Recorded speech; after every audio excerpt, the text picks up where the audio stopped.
Bonjour à tous, ça se profile plus que bien pour le carrelage au WC.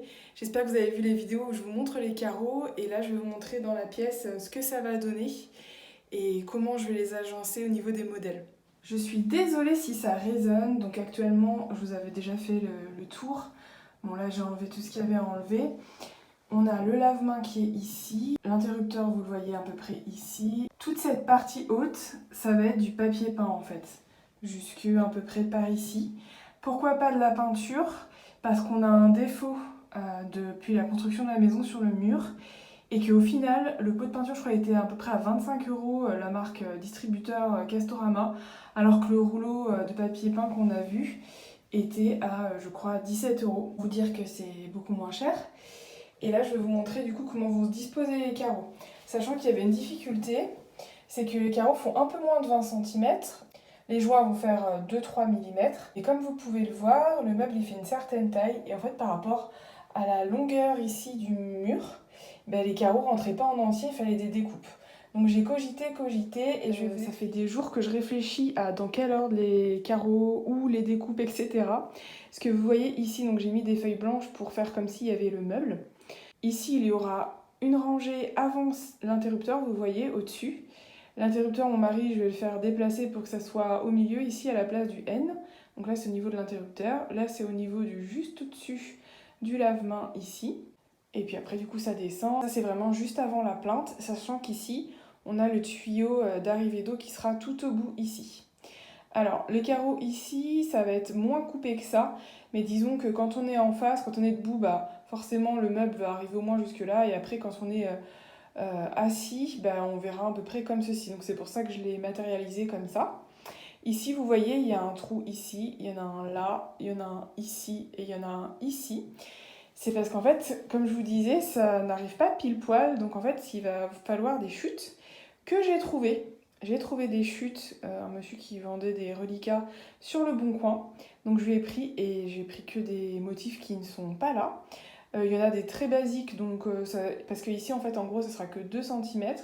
Ici 2 cm et après ici c'est 4, 4 et 4. Donc les motifs qui se voient, que j'ai envie qu'ils se voient plus, ce sera ceux de 4. Et puis quand c'est pas grand chose, je les mettrai là où c'est 2 cm.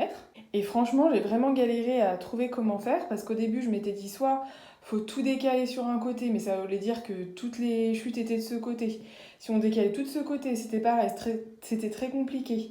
Et puis après, il faut forcément quand même sacrifier des carreaux, notamment ici. Alors vous allez me dire, mais t'aurais pu partir d'ici, mais en fait ça décalait tout là aussi, enfin c'était très compliqué. Là c'est le meilleur moyen pour gâcher le moins de motifs possible, en voir le plus possible. Et vous voyez, j'ai disposé le coq ici parce que là c'est blanc, donc la découpe ça ne coupera pas le motif, et le lapin aussi ici. Alors après, sachant ça, eh bien j'ai beaucoup réfléchi parce qu'en fait vous voyez dans les motifs qu'il existe, il y a à la fois des personnages, il y a à la fois des gros motifs isolés, il y a des choses un peu multiples comme ça, plus ou moins foncées. Donc j'ai essayé de faire que ça fasse joli. Et finalement, je trouve que le fait que ce soit un peu décalé, comme il y a plein de motifs partout, ça choque pas en fait. Puis il y a mine de rien une répétition, puisque vous voyez, l'arête qui est ici, elle se retrouve ici, celle qui est ici se retrouve ici, enfin voilà. C'est pas aligné, mais je trouve que c'est pas gênant du tout. Et maintenant, il faut que je reçoive les chutes, sachant que le monsieur n'a toujours pas envoyé, c'est très laborieux. Mais j'ai bon espoir que ça soit fait maintenant très vite. De toute façon, vous, ça va passer comme ça, parce que je vais vous montrer après quand ça sera fait. Mais moi, je ronge mon frein, j'en peux plus, j'ai trop hâte. J'ai reçu les chutes de carrelage, donc dès le week-end prochain, on va s'y mettre.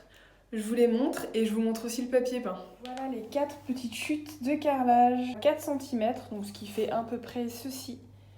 Donc là, ça va être cette partie-là, que je peux mettre dans les deux sens, bien sûr. Donc là, ça va être utilisé comme ça. Ici, 4 cm, ça fait ça à peu près. Et là, 4 cm, comme ceci environ. Donc avec un tout petit peu de bleu comme ça. Je suis ravie. Pour le papier peint, c'est la marque Rash. Je suppose que ça se prononce comme ça. C'est du papier peint intissé, un peu esprit blue jean, vous voyez. Il paraît un peu clair, mais en vrai, dans les toilettes, comme il n'y a pas de fenêtre, c'est vraiment la bonne couleur. Et à côté du carrelage, c'est dans les mêmes tonalités. C'est pas ni trop clair ni trop foncé, ça sera très bien. Il n'y a plus qu'à. Sacré boulot.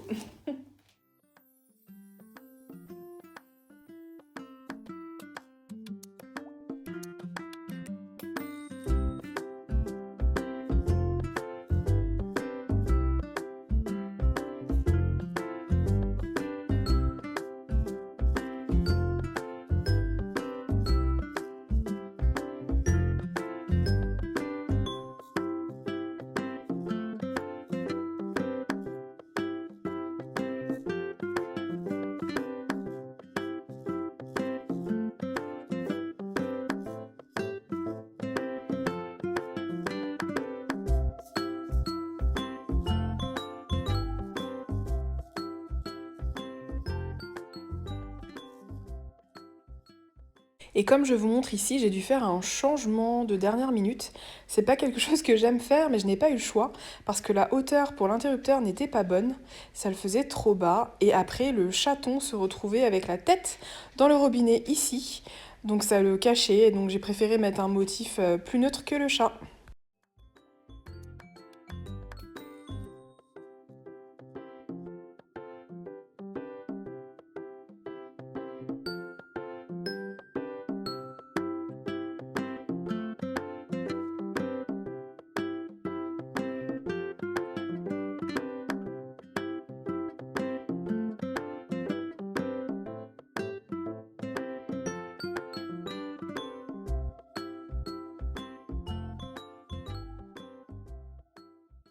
Ça avance bien et on va bientôt pouvoir mettre les finitions et la décoration. J'ai récupéré les serviettes de la salle de bain. La baguette va finir en haut du carrelage et sinon vous aviez sûrement vu cette réalisation que j'avais fait précédemment. J'ai juste changé le papier avec du papier de scrapbooking.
Je viens de vous mettre quelques images de vide-grenier, on est jeudi 1er mai, journée extrêmement chaude, là je suis dehors, je vais vous montrer un peu ce que j'ai chiné.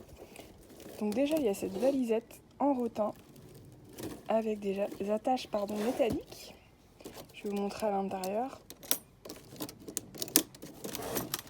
Voilà, en tissu comme ça, écossais rouge, elle est en très bon état, elle est de bonne taille donc je suis très contente. Ensuite, on a ce grand miroir en rotin, tressé. Il se présente comme ceci à l'arrière, à voir si je laisserai cette attache-là. C'est pas forcément le plus pratique. Nous avons une grande vitrine en laiton comme ceci. Alors je vous la montre allongée parce que c'est en miroir à l'arrière, donc vous avez le reflet. Mais sinon, elle est vraiment, vraiment grande. Hein. C'est vraiment une grande vitrine, donc super. Ensuite, nous avons une boîte à œufs pour 12 œufs orange. un petit bocal le parfait comme cela avec des fruits et des légumes. Non d'ailleurs c'est que des fruits sur celui-ci, ouais, que des fruits. Une petite taille, il est chouette, c'est un bocal le parfait. Et enfin, pêle-mêle, il y a des bols et des tasses petites filles. Alors ça ne va pas ensemble, je n'ai d'ailleurs pas acheté ça et ça sur le même stand. Mais moi, à chaque fois, je les compose en fait au fil de mes vides-greniers. Donc là, on a une tête de petit garçon qui est un tout petit peu plus foncé, une tête de petite fille mais en grand modèle, et le corps d'une petite fille et les pieds en petit modèle. Donc vous voyez là, la tête elle est trop grosse pour aller sur celui-ci, mais c'est pas grave, moi j'ai déjà le corps de ces deux-là dans mon stock, donc c'est très chouette, je vais pouvoir les compléter. Puis là, il va falloir que je trouve une petite tête sur un autre vide-grenier. Voici pour mes trouvailles. Alors je sais pas du tout si je vais pouvoir chiner dimanche, parce qu'a priori, peut-être qu'il va pleuvoir, mais au moins j'ai pu aujourd'hui, et c'était très chouette.